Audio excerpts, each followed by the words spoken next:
A massive manhunt for 3 Israeli teenagers entered its 4th day. Israel says terrorists abducted them as they waited for a ride in the West Bank.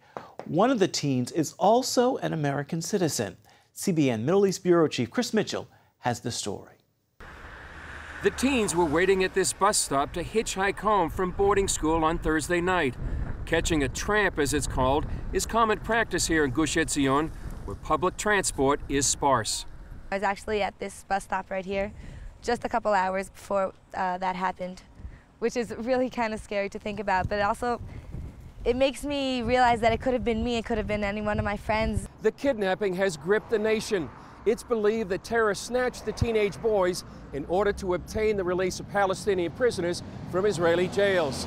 In the last year and a half alone, the IDF says it stopped more than 60 kidnapping attempts. There are some 34,000 residents of Gush Etzion in biblical Judea, an area the Palestinians want for a future state. Authorities believe the teens are being held in the Palestinian West Bank city of Hebron, where security forces are concentrating their search. More than 150 Palestinians have been arrested in the last few days, most of them Hamas members.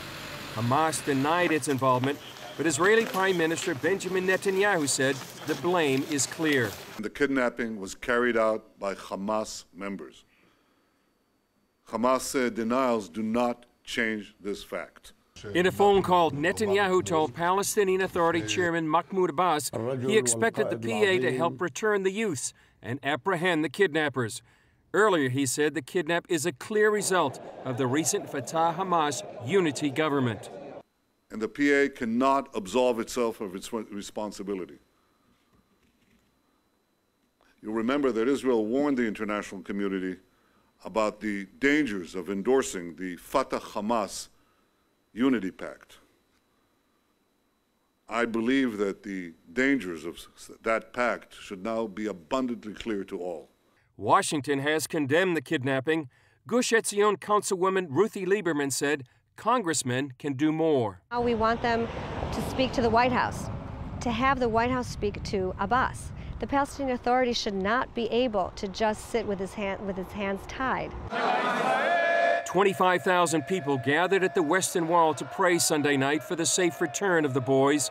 As the security forces continue their search, Israelis are hoping and praying for a good outcome. Chris Mitchell, CBN News, Jerusalem.